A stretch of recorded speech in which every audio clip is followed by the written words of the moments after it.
ಅಕ್ಕ ಮೊದಲೇ ಕಷ್ಟದಲ್ಲಿದ್ದಾಳೆ. ಈ ಟೈಮಲ್ಲಿ ಅವಳಿಂದ ಕೆಲಸ ಕಿತ್ಕೊಳ್ಳೋದು ಸರಿಯಲ್ಲ ಅಕ್ಕ.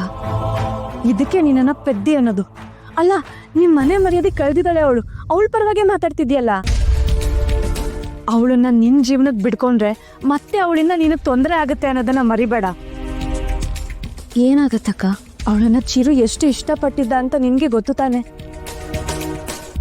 ರೂಪ ನೋಡಿದ ಫಸ್ಟ್ ಟೈಮಲ್ಲೇ ಚಿರುಗೆ ಅವಳ ಮೇಲೆ ತುಂಬಾ ಇಷ್ಟ ಆಗಿತ್ತು. ಚಿರು ಅವಳನ್ನ ಇಷ್ಟಪಟ್ಟು ಅವಳನ್ನೇ ಮದ್ವೆ ಆಗ್ತೀನಿ ಅಂತ ಅವ್ರ ಅತ್ತಿಗೆ ಹತ್ರ ಹೇಳೋ ಅಷ್ಟರಲ್ಲಿ ಅವ್ರ ಅತ್ತಿಗೆ ಕೂಡ ಇವಳೇ ನಮ್ಮನೆ ಸೊಸೆ ಅಂತ ಡಿಸೈಡ್ ಆಗಿದ್ರು. ಕೊನೆಗೆ ಮನೆಯವರೆಲ್ಲ ಇಷ್ಟಪಟ್ಟು ಅವಳನ್ನೇ ಚಿರುಗ್ ಮದ್ವೆ ಮಾಡ್ಕೊಡ್ಬೇಕು ಅಂತ ಡಿಸೈಡ್ ಆದ್ರು. ಆದ್ರೆ ಮದ್ವೆ ದಿನನೇ ಅವಳು ಓಡೋದ್ಲು. ಆಮೇಲೆ ನೀನ್ ತಾನೇ ಚಿರು ಹೆಂಡತಿ ಆಗಿದ್ದು. ಇದೆಲ್ಲ ನಿನಗೆ ಗೊತ್ತಿದೆ ತಾನೆ? ಹೌದು ಅಕ್ಕ. ಚಿನ್ನದಂತೆ ವ್ಯಕ್ತಿತ್ವ ಇರೋ ನನ್ನ ಹಸ್ಬೆಂಡ್ನ ಮದುವೆ ಆಗೋಕ್ಕೆ ಭಾಗ್ಯ ಇರಬೇಕು. ಆ ಭಾಗ್ಯ ನನ್ನ ಅಕ್ಕಂಗೆ ಇರಲಿಲ್ಲ ಅನ್ಸತ್ತೆ. ಇತ್ತು, ಅವಳೇ ಅದನ್ನ ಹಾಳು ಮಾಡ್ಕೊಂಡ್ಳು. ಅದು ಒಂದು ರೀತಿಲಿ ಒಳ್ಳೇದೇ ಆಯ್ತು ಬಿಡು. ಆದ್ರೆ ನನ್ಗೀಗ ಚಿರು ಮನ್ಸಲ್ಲಿ ರೂಪನ್ ಬಗ್ಗೆ ಏನ್ ಫೀಲಿಂಗ್ಸ್ ಇದೆಯೋ ಅನ್ನೋ ಯೋಚನೆ ಆಗಿದೆ. ಏನು ಹೇಳ್ತಿದ್ದೀರಾ ಅಕ್ಕ? ಹೌದು, ಎಷ್ಟೇ ಆದ್ರೂ ಒಂದು ಟೈಮಲ್ಲಿ ಚಿರು ಅವಳನ್ನ ಇಷ್ಟಪಟ್ಟು ಮದ್ವೆ ಆಗ್ತೀನಿ ಅಂತ ಹೇಳಿದ್ದ. ಆದ್ರೆ ಈಗಲೂ ಅವನ ಮನ್ಸಲ್ಲಿ ಅವಳು ಇದ್ದೋಳೋ ಇಲ್ವೋ ಯಾರಿಗ್ ಗೊತ್ತು. ಅಷ್ಟೇ ಅಲ್ಲ, ನಿಮ್ಮ ಅಕ್ಕನ ಮೇಲೂ ನನಗೆ ನಂಬಿಕೆ ಇಲ್ಲ. ಒಂದು ಟೈಮಲ್ಲಿ ಚಿರು ಬೇಡ ಅಂತ ಬಿಟ್ಟು ಹೋದ್ಲು. ಇವಾಗ ಮತ್ತೆ ಬಂದಿದ್ದಾಳೆ.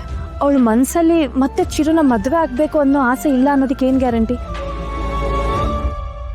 ದೀಪಾ, ಇದ್ಯಾಕೋ ಸರಿ ಬರ್ತಿಲ್ಲ. ಹೇಗಾದ್ರೂ ಮಾಡಿ ನಾನೇ ಆ ರೂಪನ್ನ ಆಫೀಸಿಂದ ಹೊರಗಡೆ ತರ್ತೀನಿ. ಯಾಕಕ್ಕ ಇಷ್ಟೊಂದು ಸ್ವಾರ್ಥಿ ಆಗ್ತಿದ್ದೀರಾ? ಒಬ್ರಿಗೆ ಕೆಲಸ ಸಿಗೋದು ಎಷ್ಟು ಕಷ್ಟ ಅಂತ ಗೊತ್ತಿದ್ರೂ ಈ ರೀತಿ ಆಡ್ತಿದ್ದೀರಾ ಅಲ್ಲ. ನೀವು ನನ್ನನ್ನು ಬೈಕೊಂಡ್ರು ಪರವಾಗಿಲ್ಲ ಅಕ್ಕ, ಆದರೆ ಯಾವುದೇ ಕಾರಣಕ್ಕೂ ನಮ್ಮ ಅಕ್ಕನ ಕೆಲಸ ಕಿತ್ಕೊಳ್ಳೋಕೆ ನಾನು ಬಿಡಲ್ಲ. ಏನು ನನ್ನ ಹತ್ರನೇ ಚಾಲೆಂಜ್ ಮಾಡ್ತಿದ್ಯಾ? ಇಲ್ಲ ಅಕ್ಕ, ರೂಪ ಅಕ್ಕ ಭವಿಷ್ಯ ಹಾಳಾಗಬಾರ್ದು ಅಂತ ಅವಳು ರಕ್ಷಣೆ ಮಾಡ್ತಿದ್ದೀನಿ. ಅವಳಿಂದ ನಾಳೆ ನಿನ್ ಭವಿಷ್ಯ ಹಾಳಾದ್ರೆ ಏನ್ ಮಾಡ್ತೀಯಾ? ನಿಮ್ಮ ಅಕ್ಕ ಚಿರುನ ನಿನ್ನಿಂದ ಕಿತ್ಕೊಳ್ಳಲ್ಲ ಅಂತ ಏನ್ ಗ್ಯಾರಂಟಿ ದೀಪಾ? ಇಲ್ಲ ಅಕ್ಕ, ನಮ್ಮ ಅಕ್ಕ ಆ ಥರ ಎಲ್ಲ ಮಾಡಲ್ಲ ಅನ್ನೋ ನಂಬಿಕೆ ನನಗಿದೆ. ಹಾಗೆ ನನ್ನ ಹಸ್ಬೆಂಡ್ ಮನಸ್ಸಲ್ಲಿ ಅವಳು ಇದ್ದಾಳ ಇಲ್ವಾ ಅಂತ ನಾನು ತಿಳ್ಕೊತೀನಿ. ಒಂದ್ ವೇಳೆ ಇದ್ರೆ? ಇರಲ್ಲ ಅಕ್ಕ, ಯಾವುದೇ ಕಾರಣಕ್ಕೂ ನಾನು ಅದನ್ನು ತಿಳ್ಕೊತೀನಿ. ಸರಿ ಅಕ್ಕ, ಟೈಮ್ ಆಯಿತು, ನಾನು ಬರ್ತೀನಿ.